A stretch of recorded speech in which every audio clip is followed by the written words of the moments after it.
할렐루야. 예수님이 부활하셨습니다. 오늘 우리는 한창 봄이 무르익는 이른 아침에 기쁨의 부활 소식을 이렇게 접하게 됩니다.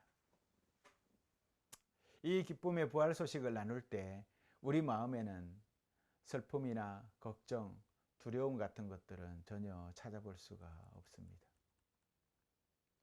하지만 오늘 복음서의 부활은 우리가 느끼는 것과는 조금 다른 것 같습니다. 예수님의 부활을 처음 맞이한 이 사람들의 마음은, 또 이 이른 아침은 우리와 얼마나 달랐을까? 오늘 막달라 마리아, 야고보의 어머니 마리아, 그리고 살로메, 이 세 여인은 기쁨으로 가득한 우리와는 사뭇 다른 모습의 부활 아침을 맞이하고 있습니다. 그들의 부활은 조용했고 지금 우리가 나누는 기쁨의 인사도 없었습니다. 오히려 그들은 기쁨과 비통함에, 슬픔과 비통함에 오히려 잠겨 있었습니다. 그들은 자신들의 스승이자 사랑하는 예수님이 처참하게 모든 것을 빼앗긴 채 가장 끔찍한 방법으로 살해된 뒤에 무덤에 갇힌 것을 두 눈으로 똑똑히 보았기 때문입니다.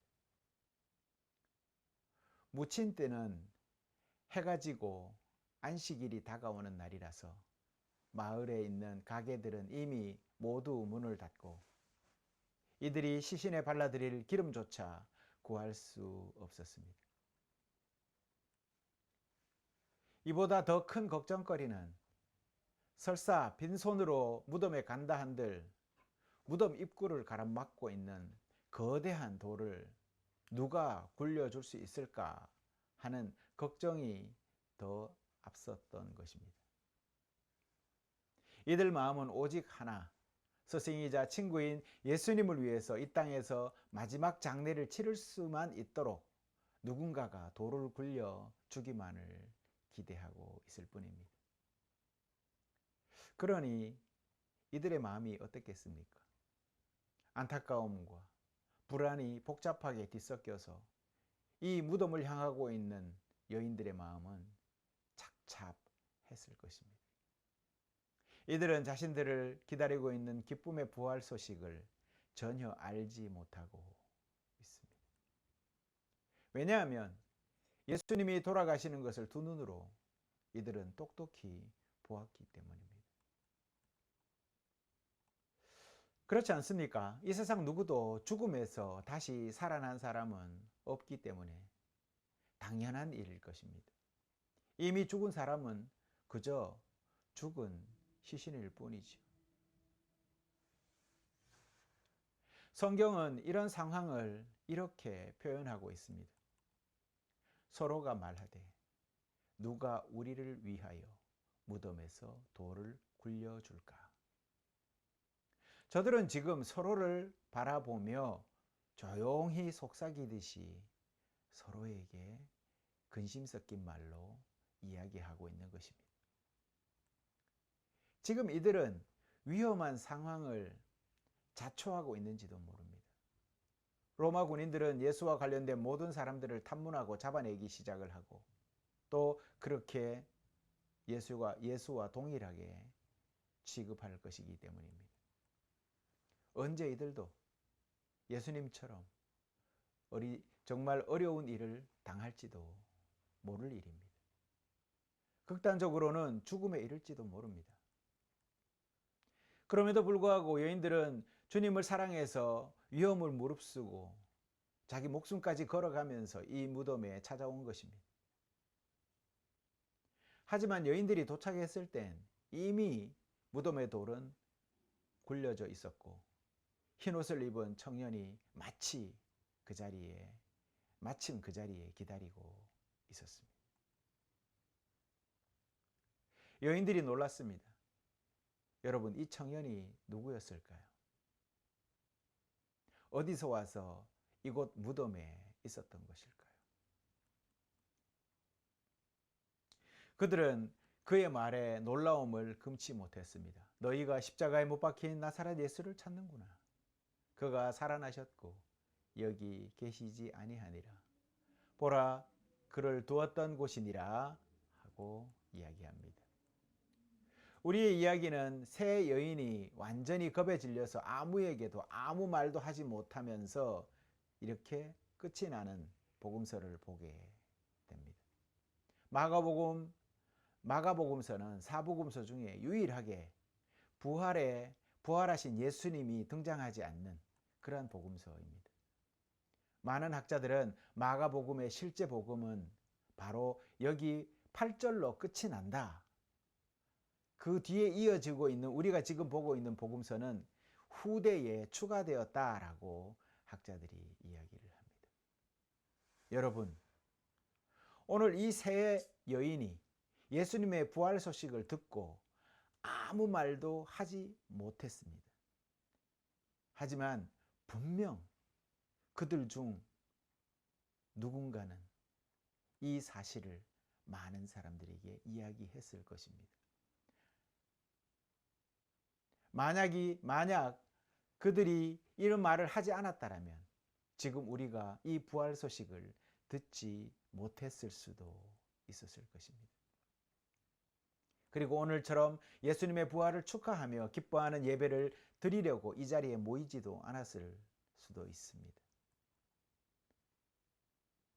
그들은 아마도 성경 말씀에서처럼 그가 살아나셨고 여기 계시지 아니하니라 라는 이 한마디 말에 그들의 삶 전체가 순식간에 뒤바뀌어 버렸던 것입니다. 그들은 가만히 있을 수가 없었을 것입니다. 그러니 주변에 많은 사람에게 예수 부활을 전했겠지요. 위험을 무릅쓰고 예수님이 부활하셨고 그분의 시신이 더는 이곳에 없다는 오늘의 이 복음서의 음성을 들으시는 여러분은 이 말을 듣는 순간 여러분의 삶은 어떻게 지금 변화되고 있습니까? 여인들처럼 입 다물고 있겠다라고 말하고 그것이 마음속에서 솟아올라서 어쩔 수 없이 많은 사람들에게 선포하게 된 그들처럼 우리도 이 말을 듣는 순간 여러분의 그 생애 전체가 뒤바뀌어지고 있습니까? 여전히 무거운 돌문이 부활하신 주님과 여러분 사이를 가로막고 있지는 않습니까? 여러분도 여인들처럼 예수님이 부활하셨다는 소식이 부담스럽고 두려움으로 여전히 다가오고 있습니까? 만약 여인들처럼 두려움에 떨며 아무에게도 말하지 못한 채 모든 사실을 마음속에 묻고 살아간다면 여러분의 인생은 지금 어떻게 변해 있을 것 같습니까? 성도 여러분, 오늘은 부활주일입니다. 우리 주님이 부활하신 기쁨 가득한 날입니다. 하지만 여전히 불신앙의 돌이 주님과 우리 사이를 가로막고 있어서 주님 부활을 믿기에는 턱없이 부족한 믿음이지는 않습니까? 우리 주변에는 여전히 부활을 믿지 못하는 사람들이 너무도 많이 있습니다.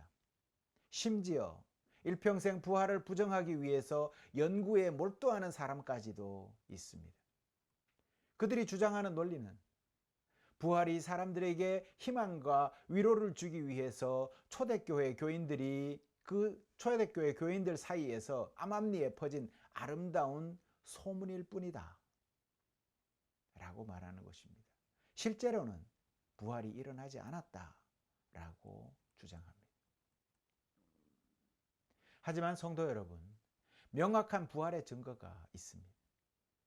예수님을 3번이나 부인하고 그렇게 도망친 베드로는 자신이 예수님이 유대와 예루살렘에서 행하신 모든 일의 목격자라고 스스로 증언하고 있습니다. 그뿐만 아니라 하나님께서 그를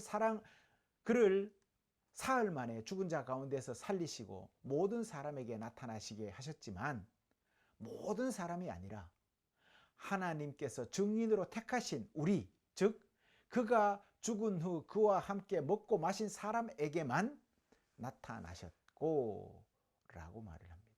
그리고 그를 믿는 사람은 누구나 그의 이름을 통해서 죄사함을 얻게 될 것이다 라고 선언하고 있습니다.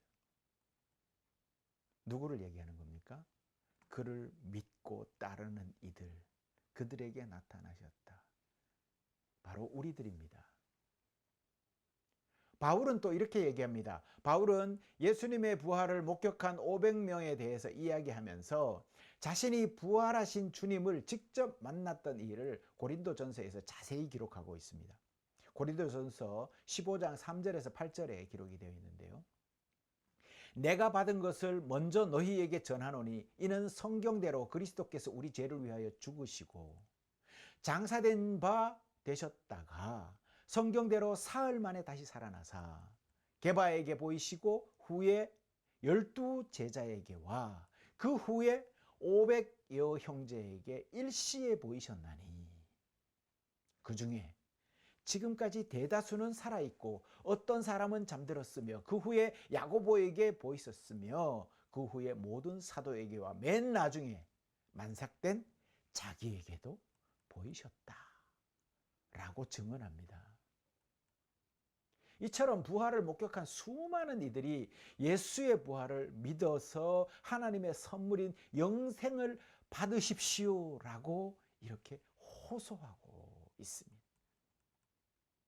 그러니 성도 여러분, 부활을 믿지 못하도록 우리를 가로막고 있는 불신앙의 돌이 만약 있다면 그 불신앙의 돌을 더 친밀함으로 주님과 가까이 다가가서 머물면서 약해진 믿음을 굳세게 해어 달라고 우리가 간구하며 그리 불신앙의 돌을 굴려버려야 합니다.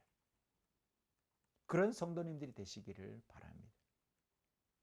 만약 또한 가로막고 있는 것이 무지에 알지 못해서 부활을 알지 못하는 그러한 돌이 막혀 있다면 매일 하나님의 말씀을 충실히 읽고 묵상함으로 그 무지의 돌을 굴려버리십시오. 그리고 부활을 믿으십시오.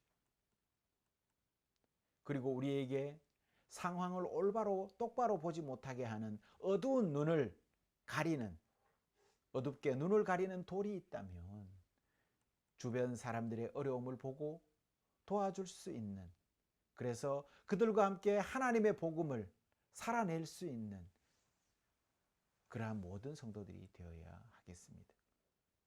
하지만 여러분, 우리가 해줄 수 있는 것이 또한 형제들에게 아무것도 없다고 할지라도 여러분이 해줄 수 있는 것이 왜 없겠습니까? 있습니다. 그게 무엇입니까? 바로 그들을 위해 하나님께 간구해 주는 일입니다.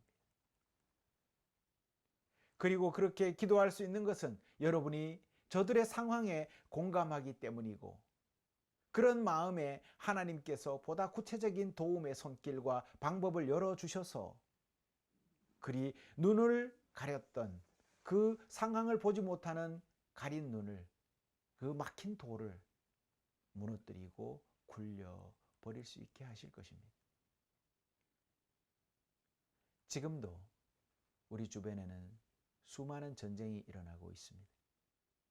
우크라이나에서는 수많은 국민들이 이기적인 강대국의 욕심으로 수많은 국민들의 목숨을 앗아가고 있습니다. 그리고 고향을 떠난 이들은 수년이 지나도록 여전히 돌아가지 못한 채 전 세계를 떠돌며 살아가고 있습니다. 이스라엘과 하마스의 전쟁도 마찬가지입니다. 언제 끝날지도 모르는 전쟁 속에서 어린아이들과 팔레스타인 국민들이 셀 수 없이 죽어가고 있습니다. 성도 여러분, 무엇이 그들을 정당화하고 있습니까? 어떤 이유로 그리 해도 된다고 누가 말했습니까? 성도 여러분, 우리가 이 세상의 모든 끔찍한 일들을 다 고칠 수는 없을 것입니다. 하지만 이 세상이 죄 많고 상처투성이이지만 예수 그리스도의 삶과 죽음, 부활로 이 세상을 구속하셨다고 하시는 이 말씀의 능력을 믿는다면 그들을 위해서 기도하십시오.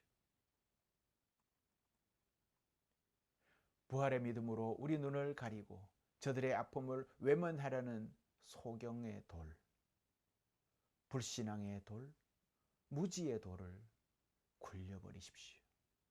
그럴 때 부활하신 우리 주님은 우리의 눈을 통해서 자신의 아픔을 바라보게 이끌어 주시고 기도하게 하시고 당신 뜻이 저들 안에서 이루어지도록 역사하실 것입니다. 마지막으로 친숙함의 돌이 있습니다. 우리는 부활절 하면 익숙한 장면이 떠오르지 않습니까? 부활절 달걀과 성전의 예쁜 꽃장식과 밝은색 옷 입은 성도들과 찬양대의 아름다운 부활 찬양이 그것 아니겠습니까? 이거보다 기쁜 날이 어디 있겠습니까? 이처럼 예수님의 부활을 떠올리면 해피엔딩이 떠오릅니다. 이처럼 우리는 이미 부활절의 모든 것을 너무도 잘 알고 있는 것 같습니다. 더 이상 신선함도 없고 부활에 대한 신선함도 없고 새롭지도 않게 그저 하나의 행사처럼 받아들입니다.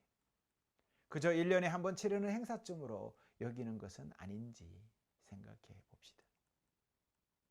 성도 여러분, 부활은 해피엔딩이 아니라 새로운 시작을 알리는 팡파르입니다. 그러니 여전히 부활절이 되었으니 우울한 이미지는 모두 벗어버리자 라고 형식적이고 한낱 행사 중 하나로 생각한다면 여러분 삶의 자리에서 무거운 돌이 여전히 여러분을 가로막고 있지 않은지 돌아보아야 할 것입니다.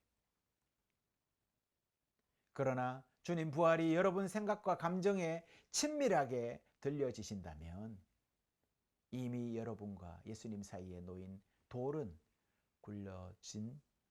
굴려서 떨어진 것일 것입니다.